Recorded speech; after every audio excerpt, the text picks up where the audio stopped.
Welcome back to season 3. We're excited to be here with Luis, and he's going to introduce to us our new guest. Hey everyone, Luis here. So today we're going to introduce a good friend of mine. His name is Pete Diaz. I'm very excited for him to come on here. It's actually his very first podcast, so very exciting. Pete, thank you for coming. My pleasure, man. Thanks for having me. Definitely. Pete, so just so people know, tell us a little bit about yourself. Sure. I'm an agent at Compass. I've been in real estate. I have my license about 10 years total. I've been full-time 4 years. So like a lot of us, I just dabbled for a while in it. I got a wife, 2 kids, 10 and 12, Isabel and Sophia, who are my primary drivers of this career. And yeah, I had a lot of people had a corporate career for a while, and then I worked in BMW for a while. So I'm here, and I'm excited to be here. Definitely. Let's make it happen. Yeah. That's amazing. And then you mentioned that you're also doing business in the city and here in Long Island. Right. How do you juggle around with those? Right now, it's hard. So I'm mostly just on Long Island. At the beginning, I started out full-time in Manhattan. In Midtown, so that was like where I sort of like cut my teeth there. Like, so it was part-time and was fine. When I went full-time, went all in, which was scary. And I started in Manhattan, and it did become tough to do both. So that's where you start to leverage a team structure or agents, or just I work with colleagues that live, let's say, in Brooklyn. Say, hey, I have a deal in Brooklyn. Do you want to work with me? And we'll come up with a fair split depending on how much they have to do or how much knowledge they have. Got it. Perfect. So, and Pete, you also started your own team this not too long ago, right? Yeah. I'm just building it now. Yeah, tell us about that experience. Wait, before that, actually, I'm sorry. So, like you said, you got I'm gonna backtrack a little bit, right? Because we kind of like jumped in too ahead. So, like, tell us why do you do what you do? Like, why did you get into real estate? And because there's always a story, right? Yeah. So, what was your story? So when I bought my house, I didn't have like the best experience. Okay. So I was like, I'm gonna get I'm gonna do this myself. Like this is, and then as I got into it, I'm like, this is a pretty cool career. Like if you can get it going, you have a lot of freedom. You have some leverage, which I didn't realize at the beginning. There's not a lot of freedom because you're just always hustling and grinding and trying to make anything happen because it takes a while to get traction in this business. I think that's the hardest part about this business. So in the beginning it was like panicking, because it takes a while to get paid. So it's like no money coming in. My wife's like, what's going on? Should you go back to BMW? I was like, no, I can't. I have to commit. My mentor had told me you have to be like kind of all in on this career if you really want it to work. So I like the financial side of it, and you can make good money in this business. I like the freedom part of it. I like that it's my own business. I can run it the way I want. I can build the way I want. And that was very attractive to me. I just didn't realize how much work goes in the beginning to get to a certain point where you're comfortable without worrying about paying bills. Mention that you said it was, at the beginning, like you mentioned, it's really hard, and then you're not getting the money right away. What made you decide that even though that's happening, you were going to commit full time? Because I had just seen so many. So I knew that I saved money because I knew it was going to be a while. So I had saved, like, let's say 6 months of expenses. But I had seen other people doing it and doing really well at it. And I knew, like, not everything's $1 million thing, right? I get it. But there are a lot of people that make mortgage careers and real estate careers really successful, and they seem to be happy. So I was like, you got to ride this out. You got to just stick it out and just believe in yourself, which is also difficult when you're not bringing any business in at the beginning. Correct. So it was like a struggle for a while. My first year was like, probably the same story for a lot of agents. My first year was like, what a shit show. Like, it was just, a lot of panic. I almost went back to the car business. Yeah. I'm glad I didn't. And I think if you can stick it through, save some money, and follow the right people and mentors, then, you can have a really good career doing this. That's right. Okay, yeah. So, and then also, so like we said earlier, I know we were talking off the podcast, right? So you and I met in Rockville Center. So I mean, I remember, we had a conversation. We also grabbed some lunch. And we were just talking about like mentors, right? So do you think it's very important to have like the right mentor or the right people? 100%. Get a mentor. That's the first. I think a new agent. This is my advice. If you're a new agent, is you should have money saved or live at home or both. Because I tell new agents that come in, like, if you're like the best agent in the world, right? And we talked about this briefly last when we had lunch, and you're bringing a listing to me today. Like, you come into the team with a listing, we put on and we close this. You're not getting a check for 3 to 4 months. Mm. So you have no money for a minimum for 3 4 months. So most agents, it's actually 6 months to to 10 months before they get any kind of money. And then it's not until like the third year where you really start getting, unless year 2 you could still make good money, but year 3 is when you start getting into momentum from the previous build up over that time. Definitely.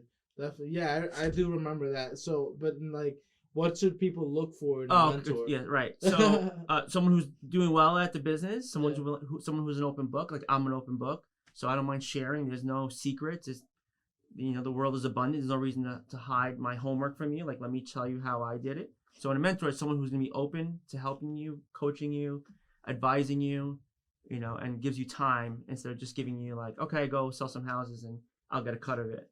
Yeah. You want someone who's a positive influence on you, and that's not like someone who's super negative. I had a really good mentor as far as production. The guy was a top producer in Manhattan. And I watched him. I was like, okay, I could do this, right? And just take some time. But I would definitely say, definitely get a mentor, and you should go on a team if you're new. Yeah. And the team. I think that's very important to the team, because that way someone's showing you the way as well. Like, okay, I did this mistake. This is how you can avoid it. To go. And I know you started your team, which goes to the question that he was asking you. Yeah. So I mean, I also have my team, so I want to get into that a little bit, right? Just kind of have an idea of where you stand with the team, because now you and I are two different people, right? You have more of like a mentorship. Like, I don't have mentors just yet, but I'm gonna get to that level. I think Joanna's gonna get to the level at one point in her business too, where she's gonna need a mentor. So now you're building your team, how do you think having a mentor is gonna help you take your team to a different level? So having me as a mentor? Yeah, like having a mentor. Oh, okay. How is that gonna? Well, because I saw what my team leaders mentors would do that I thought was not good, and things that were good. So now I can say, okay, like I would do that, or I wouldn't do that, or that was frustrating. So I learned from their, not mistakes, but for me, it didn't work. And so I can pass that on to anybody who's new and just try to help them, advise them as best I can. It's like, no, you want to, look, we're all going to have to fail, right? That's how you get better. It's just like, you don't want it to be a catastrophe, right? So, I think me having a mentor helps me, obviously, and then I can help them with the same advice and just pass it on, pay it forward. I'm always looking to help people no matter what. People always say to me, what do you have so many, agent friends? Aren't you worried? Or I'm like, no, we're good friends. We collaborate. We get ideas of each other, because there's so much business to go around. I think if you start thinking that, oh, there's only this many houses, I don't want them to know what I do, that's not how you grow. And it's not a good feeling. For me, I feel great when I help people. I don't really care. I tell them everything. Correct. Now, what made you want to start your team? So I have the two daughters, and I like doing things. They're 10 and 12, so I still like to be involved. And I started noticing with some of the deals, like in Brooklyn, I'd be like on the Belt Parkway or to Jackie Robinson, and it's like it could be an hour, 2 hours to get to Brooklyn. So I wanted more time, and from I'm in coaching and I have a mentor, and I learned that having people on your team will give you some leverage. You treat them really well, help them out, and then you get help in turn. So if I have a deal in Brooklyn, I have somebody then to help me. If I can't make it, show it. So I was like, all right, let me start building a team so I can scale this business. Just like Steve Jobs, right? Like he can't sell all the iPhones, right? Back in the day, you need to start building team, operations managers, CFO. So you start looking at the real estate as a business. You start saying, okay, I have to scale. So to scale, I need a team. I see. And that can also bring you to that balance that you need from your family to your business. And can you, because I'm big on everyone having that thought of like, there's no balance when it comes to this industry. And I believe that's correct. But at the beginning, eventually. Beginning is no balance. Correct. At the beginning, you work with anybody. You don't care if they have a pulse. See, like I'm working with them. And I got to make this money. I have to, pay the bills. And then you get to a point in your career, you're like, okay, I don't really like, you can choose who you work with. Correct. Who you like to work with. And sometimes it's not a good fit. Not everyone's a good fit. We don't we might not have the same type of customers that we like working together, or clients, right? Obviously as a car guy, I work well with guys and girls who like cars. Yeah, right? Just you have to rapport build, right? And people who are just genuinely good people. If they have kids, obviously there's another thing so it's people who you vibe with. But yeah, at the beginning you're just like, all right, I'll take that lead. I'll take that lead. I'd be on the subway in August, like just sweating and like, I started learning that save up for the Ubers, but so that's sort of like the team is to give you leverage and time back, and some freedom. Yeah. So now, so with you having that team, right? Obviously, you want to have that life balance with your family, So what do you see yourself like in the next 2022 with your team? So right now I'm gonna keep growing the team, and there'll probably be some trials and tribulations. Not everything's gonna work out. I do my best to interview them and see if they're a good fit. If they say to me, I don't want to work on Saturday, Sunday, then we have a problem. So I'm going to grow the team as best I can. Keep it small, like you were saying. I want to keep it more intimate, like where it's like I get to help them one-on-one. Yeah. So this year is more going to be about the growth of the team and then scaling my business. And then 2023, 24, then I'll start looking at how to like kind of remove myself a little bit more, year by year, so that I'm sort of just an operator. And then I've been getting more into like the investing side of the business, which is a good segue for us as agents, because we get to see like, oh, look at this guy flipped his house, and you can wholesale this house, and you can rent this house, and start learning how to get more passive income, because I don't want to keep selling houses till forever, right? How many people you have in your team? Right now I have an ops manager and a buyer's agent, and I'm bringing on a listing agent who I work with right now. Awesome. Yeah. Yeah. And sorry to cut you off. Yeah. But, so you have 4 people on your team right now, right? So about three, right? Three. Yeah. I mean, I have 4 other agents on myself, so we're 5, right?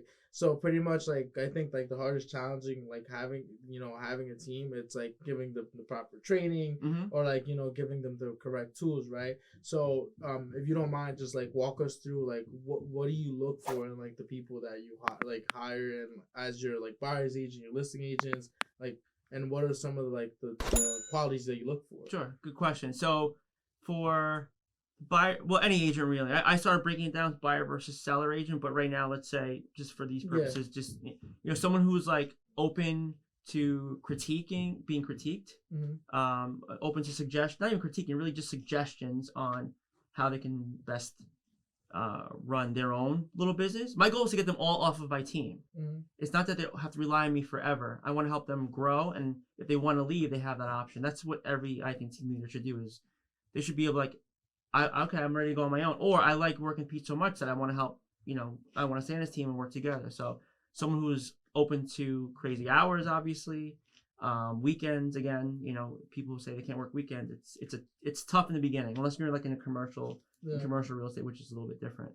Someone who's fun and friendly, not negative, not always like, oh, woe is me, life sucks. I can't have that. So I need someone with a positive mindset and open to learning and open to all these challenges and just being resilient.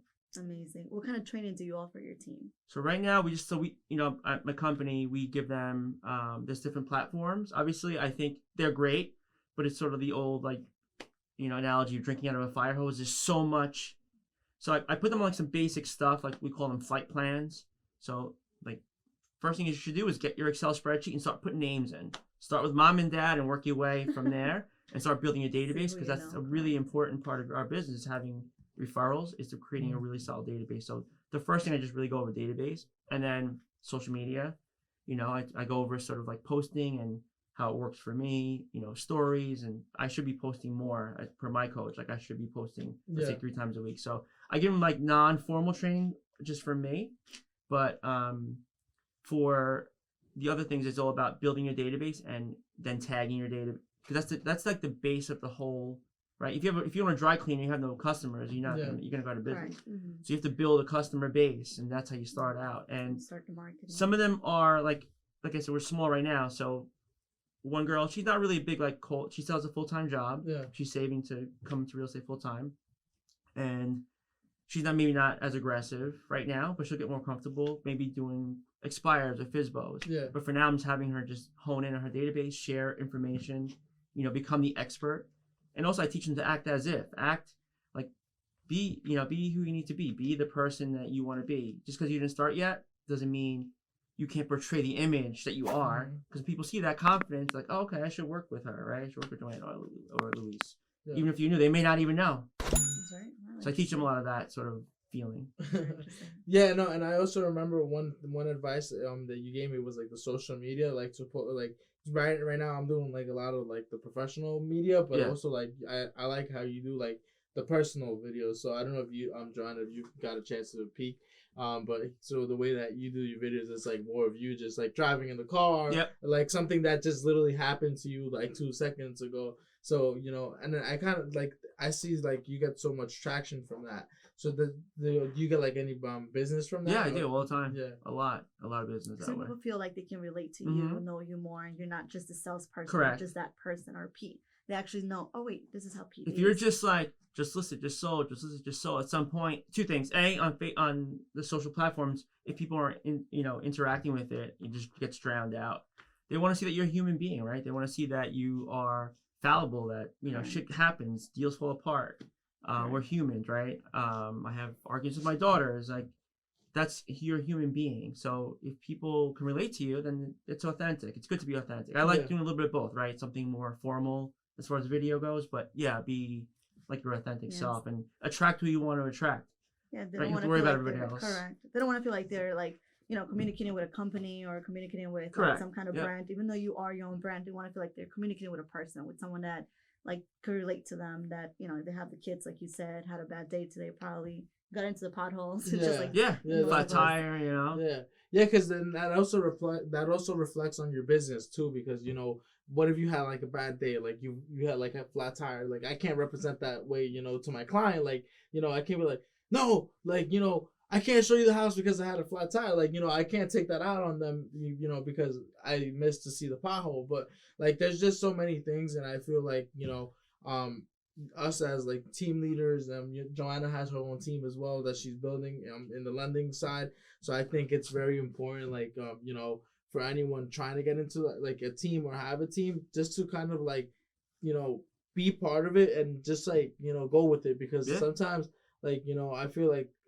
people also expect too much from a team, but they don't want to put in the work, and unfortunately, like I'll say on the podcast, I've had a couple agents on the team who just come in, they expect me to like throw them leads, right? So they have like a false expectation, and like everybody says, there's no I in team. Unfortunately, sometimes you kind of have to like push yourself a little bit away from it and see where like the system is failing, so you can kind of fix it. Like I said, nothing's gonna be perfect. Like I'm gonna try this, see how it works. Some people will work out, some people won't work out. And we have to lead by example. So like you said, you get a flat tire. I mean, so I would say this: not everything is perfect. I don't have like perfect days. Nobody does. But I'm more resilient now, right? So if something happens, then it doesn't last as long. That feeling doesn't feel. So you have to teach that to your team. Like, hey, this business is gonna like slap you around. Like, and there's be some days you don't want to be in it, but if you really love it, just keep going, be resilient, believe in yourself, and keep pushing forward. All right, that's a good thing you said that. How do you deal with that? With what? Like just being resilient. Like forget, like let's say you had like you started off the morning bad, right? Yeah. So how do you go around it? Because that's hard to overcome too. Like sometimes getting a call, hey, your deal just died. Now you have another deal that just died. Oh wait, did you know this other deal just died? And you're like, are you fucking kidding me? Like, wait, hold on, I got another news. Another deal just died, and now like, how do you try to overcome that? That's a good question. So, again, it's not to be hokey, but I meditate a lot. I work out every day. So every morning I win. I work out before 6:30. I've already worked out. I've read 10 pages of a book. And I get the girls up for school around 6:45. Like I'm already in a good start to begin with. But then things happen. You get the call. Like I just had one, cancel the inspection like the day before. Yeah. But I believe so much in myself, and that deal's not meant to be. There's another deal. So like I gotta call my seller and let them know what's going on, and that's gonna kind of suck. But if I avoid communicating, that's how you start losing people. That's how you start having people have bad experiences with the agents, because they don't communicate. So I just take a deep breath. I give myself 10 minutes to be upset about it, and then I move on. And I start making calls to the backups or to people who came through, and just try to get, because my goal is to help, right? My goal is not to get a commission check. I mean, that's the outcome. My goal is to help this person get to the next chapter. So they're downsizing for older person, right? And they need a small house, or they're first-time home buyers. My goal is to help them, and then by doing that the right way, then I get paid. So I just bounce back, man. I don't know. I just like it. I'm not saying it doesn't bother me. It just won't last me. Like 2 years ago, I'd be like 2 days of just like, well, woe is me. Why is this happening? Now it's like all right, that sucks. Let's figure this out. Let me call so and so, and that on the buyer they lost, they didn't get the house, or on the sellers that made a deal fall through, and just believe and just bounce back. Wow. Amazing. Wow. Yeah, that was really good. Yeah, I like that. Definitely. It takes a lot of practice, man. Like years of practice. Of course. Years of practice. Yeah, like I'm not even kidding. Like I used to be like, oh, I can't believe this. Like this deal fell apart. When and again, when you're new and you need every deal to survive, it hurts a lot more. Once you start to get belief in yourself and get more deals in the pipeline, then they don't hurt as much. You're just like, okay, that's part of the business, but we can't just sit here and sulk for hours. Correct. Because they're relying on you. And you could be closing another deal while you're like wasting your time on this one that died. Yeah. Or something that happened. Is there anything else that you want to share with us that we didn't ask you? No, I just say, just follow the right people like Luis and you, and just people who are positive, who are doing well in the business, who can give you advice. It's a career that sometimes I wish I started sooner. But then I also recognize is that the journey to this career started with those other, I worked 13 years at a corporate company, right? I went to NYU. They paid for it. I thought I'd be there forever, like moving up the ranks. And one day they're like, hey, you have to move to upstate New York, to Buffalo. And I was like, well, I'm not going to Buffalo. Like it's pretty fucking cold up there. And my wife is not moving. My wife's like, I'm not moving. She's like, I'll see you on the weekends. I'm not moving to Buffalo. So, and she was pregnant. So I was like, all right, I'm not doing that. And then I went to the car business, which was amazing because you and I love cars. Yeah. And I got to meet so many different individuals in the car business. And I started recognizing that the wealthy individuals were really good with their money. They didn't go for the most expensive car. They had other assets like real estate and stocks. And you start, okay, this is interesting, right? So that journey got me to where I am. So yeah, I wish I started at 22, but this is the way it was supposed to be, and it worked out for me perfectly. Perfect. Wow. Perfect. Yeah. We're here for your famous question. Yes, my favorite question is, so your best advice to anyone trying to join the real estate industry or any business whatsoever, what would you just give us some fire, bro? Yeah, no, I mean it's real estate is very boring. It's just being consistent and steady and believing in yourself. So first thing is have the money saved up, right? Save your money. You got to have money. It's a new business venture, and it's going to take you, I would say, if you can't have a 1 year of savings, I would recommend having, this way you're not panicking, because you're going to panic your way out of the business. Because you're going to freak out and be like, oh, let me go back and get a real job. And then just organize your database, get comfortable with yourself, start believing in yourself, and sometimes you have to be the person you want to be before you are, right? So it's like that be, do, have sort of thing. Yeah. So if you want to be $1 million producer, like you have to see in your head that you are and you can achieve that, not the other way around. Sometimes we force our way to try to be that person, but first think about it, believe it, and then you can get it done. I believe in a lot of that stuff. It works really well, and it's worked for me, it's worked for you, right? So yeah. Just follow. Yeah, and it was funny that you said that, because I was actually watching a video before we started a podcast and before we recorded our video earlier. And it literally said the same thing you just said. It's like you have to believe in what you want like now before it even comes, because if you start like beating yourself to it, then in reality you're never gonna get there, because you're being so harsh on yourself. Yep. That by the time you probably could have hit your goal, you were being just so hard that you held yourself back. No, I think what happens is a lot of people, it's the old, don't compare your chapter 1 to someone's chapter 13. So there's an agent in my office. She does 100 million in sales. Okay. She's insane. So instead of like, other people might be, how does she do it? It's not fair or whatever. I'm more like, okay, how did she do it? Let's figure this out. She's amazing. She kicks ass. Like, what is her process? But she's also been in the business a lot longer, and it's also figured it out. So like, you have to, don't compare yourself to someone who's been in the business for a long time. You're your own person, have your own goals, and take it from there. Or in general, I would say that's a perfect thing where you said, don't compare your chapter 1 to someone's chapter 13, because even if that person hasn't been in the business for like so many years and have that production, so let's just say as a new agent comes in and says, well, I'm already in the business for 1 year, but this person has been in the business for 8 months, but they are killing it. They have so much, they have this. But like you mentioned before getting into that chapter, you were going through other things. You were going through experience, sales experience, or corporate education, a good combination, everything. And then once you came into this opportunity, you ran off with it, and you were blooming, but you had already skills under your sleeve. You Right. already worked for I know it. at the you beginning, already did. I was actually struggling a lot. Correct. So then, Yeah. and I think that's something that a lot of people forget when they come in and say, wow, look at you. In the first year, you were killing it. You got lucky. I don't think, like you mentioned, you should be like comparing those You chapters. have no It's idea like, what happened, when you where they got came there. from, what Correct. they could have worked. Like I was one guy at Compass who was a tennis pro. Yeah. And he's got like his old clients like in his database. So like he's smart, right? He Correct. reaches out to his database. Correct. And hey, by the way, I'm real estate. So that's a different path than someone else like me who came from like BMW and a corporate background. And I think another advice for new people, don't treat this like a job, like a 9-to-5 job. If you sit there and wait, it's like the old hope is not a strategy. You need to be out there one way or another, either to your database or calling cold leads or Zillow's and expireds, and you can't just sit there and treat it like you're not getting a check.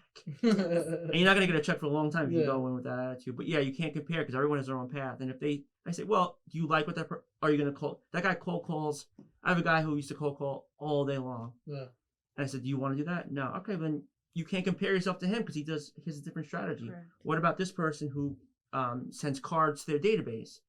You like that better? Oh, okay, so then that's a strategy that might work for you. So take different people like I did and say, oh, I like that.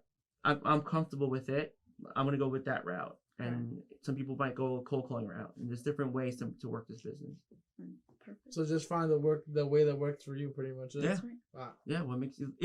It shouldn't be like an upstream feeling. It should be like a downstream, like flowing, right? If you're constantly fighting it, like it's going to be a struggle forever. You're always going to have that hustle and grind mentality Non-stop. forever. Which again, at some point, we should always. I'm just like a natural hustle. I've always had good work ethic. When I worked at Verizon, I worked really hard. I worked a lot of overtime. I was always like driven to be better.